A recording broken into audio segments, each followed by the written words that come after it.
الرجيم. بسم الله الرحمن الرحيم. الحمد لله رب العالمين، الرحمن الرحيم، مالك يوم الدين. إياك نعبد وإياك نستعين. اهدنا الصراط المستقيم، صراط الذين أنعمت عليهم غير المغضوب عليهم ولا الضالين.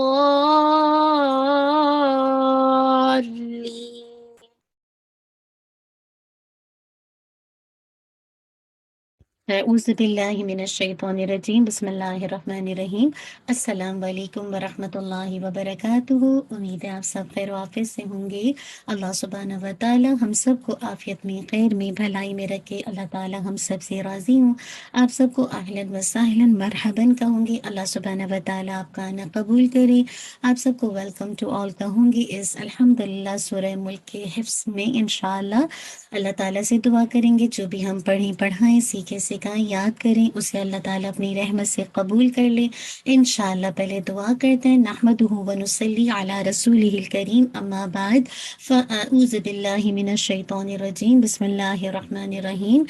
رب اشرح لی صدری ویسر لی امری واحلل عقدۃ من لسانی یفقہوا قولی، ربنا زدنا علما، اللہم فقہنا فی الدین، اللہم انا نسألک علما نافعا وعملا متقبلا ورزقا طیبا، اللہم انفعنا بما علمتنا وعلمنا ما ينفعنا وزدنا علما، اللہم وفقنا لما تحب وترضى، اللہم صلی وسلم علی نبینا محمد وبارک وسلم۔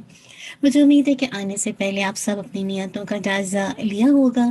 اللہم اجعل عملی کلہ صالحا واجعلہ لوجہک خالصا ولا تجعل لأحد فیہ شیئا، اللہم اصلح نیتنا وذریاتنا وزوجنا۔ جب تک نیت اپنے رب کے لیے خالص نہیں ہو تو وہ کام اللہ تعالیٰ کیا ایکسیپٹ نہیں ہوتا۔ انشاءاللہ آج سے ہم سورہ ملک کا حفظ سٹارٹ کریں گے۔ ہمارا ٹارگٹ یہ ہوگا کہ ایوری ڈے انشاءاللہ 1 آیت کریں گے، ساتھ ساتھ اس کا ترجمہ بھی یاد کریں گے، اور جب آپ اس کو یاد کریں گے تو اس کی تفسیر پر تھوڑا سا آپ تدبر کریں گے، غور و فکر کریں گے، تاکہ آپ الحمدللہ اس سورت کو اچھے سے اپنے دل میں اتار سکیں۔ آپ دیکھیں کہ یہ مکی صورت ہے نا، اور ترتیب نزول کے اعتبار سے 67 نمبر پر ہے، اور اس کے اندر 30 آیات ہیں نا۔ اللہ تعالیٰ کی ثنا کے اسلوب سے اس صورت کا آغاز ہوا ہے۔ اس کے کئی نام ہیں، اس کو الملک بھی کہا جاتا ہے، تبارک بھی کہا جاتا ہے، بیدہ الملک بھی کہا جاتا ہے، المانع، المنچ، الواقع اور المجادلہ بھی کہا جاتا ہے۔ تھوڑی سی اس کی فضیلت کو دیکھ لیں گے۔ جب اس کی فضیلت کو جانیں گے تو آپ دیکھیے، جب آپ کسی بھی چیز کی فضیلت کو جانتے ہیں تو پھر آپ کو اور زیادہ شوق ہوتا ہے اس چیز کو اپنی زندگی میں امپلیمنٹ کرنے کا نا۔ تو اس کے حوالے سے کئی ساری روایات آتی ہیں۔ اللہ کے نبی صلی اللہ علیہ وسلم نے فرمایا، اللہ کی کتاب میں ایک صورت ہے جس میں صرف 30 آیات ہیں، یہ آدمی کی سفارش کرے گی یہاں تک کہ اسے بخش دیا جائے گا۔ تو پہلی چیز کیا فضیلت؟ آدمی کی سفارش کرے گی یہاں تک کہ اسے بخش دیا جائے گا۔ ایک اور روایت میں آتا ہے، قرآن مجید میں ایک صورت ہے جو اپنے پڑھنے والوں کی طرف سے لڑے گی حتیٰ کہ اسے جنت میں داخل کروائے گی۔ تو کیا دوسری اس کی فضیلت ہے؟ جنت میں داخلے کا ذریعہ۔ ایک اور روایت میں آتا ہے کہ اللہ کے نبی صلی اللہ علیہ وسلم سونے سے قبل سورہ الف لام میم سجدہ اور سورہ ملک ضرور پڑھتے تھے۔ تو یہ تیسری اس کی فضیلت کیا ہے کہ اللہ کے نبی صلی اللہ علیہ وسلم کی سنت مبارکہ ہے۔ اور چوتھی کیا آتی ہے؟ اسی طرح ایک اور روایت میں آتا ہے کہ سورہ ملک عذاب قبر سے روکنے والی ہے، یعنی اس کا پڑھنے والا امید ہے کہ عذاب قبر سے محفوظ رہے گا، بشرطے کہ وہ احکام و فرائض اسلام کا پابند ہو۔ تو کیا بات پتہ چلی کہ یہ آپ کو عذاب قبر سے روکنے والی ہے۔ اور اسی طرح ایک اور روایت میں آتا ہے کہ سیدنا عبداللہ بن عباس سے روایت ہے کہ وہ کہتے ہیں، اللہ کے رسول صلی اللہ علیہ وسلم نے فرمایا کہ میں چاہتا ہوں کہ یہ ہر مومن کے دل میں ہو، یعنی تبارک الذی بیدہ الملک۔ تو میں اور آپ کیا کریں گے؟ اس کو اپنے دل کی بہار بنائیں گے۔ اتنی زیادہ فضیلت ہے، اتنے سارے نام ہیں، اس سے آپ اس سورت کی اہمیت اور فضیلت کو جان سکتے ہیں نا۔ اللہ تعالیٰ سے دعا کریں گے جتنی زیادہ اس کی فضیلت، اس کو اپنے ہم سب اس کو اپنے دل کی بہار بنائے نا، اللہم آمین۔ تو پہلے ہم کیا کریں گے، اس کا لفظی ترجمہ دیکھیں گے، اور اس کے بعد انشاءاللہ اس کی ریسیٹیشن اپنے تھوڑا سا اس کو انشاءاللہ اس کی تفسیر دیکھ لیں گے، تاکہ آپ اس کو اچھے سے اپنے دل میں اتار سکیں۔ دیکھتے ہیں، بسم اللہ الرحمن الرحیم۔ تبارک، لفظی ترجمہ دیکھیے، تبارک بہت بابرکت ہے، الذی وہ جو، بیدی ہی اسی کے ہاتھ میں ہے، الملک بادشاہت، وہوا اور وہ، اعلیٰ اوپر، کلی ہر شیء چیز کے، قدیر خوب قدرت رکھنے والا ہے۔ چلیے اس کی انشاءاللہ ریسیٹیشن دیکھتے تھے۔ اعوذ باللہ من الشیطان الرجیم، بسم اللہ الرحمن الرحیم۔ تبارك الذي بيده الملك وهو على كل شيء قدير۔ تبارك الذي بيده الملك وهو على كل شيء قدير۔ مجھے امید ہے کہ آپ نے ساتھ ساتھ پڑھا ہوگا انشاءاللہ العظیم۔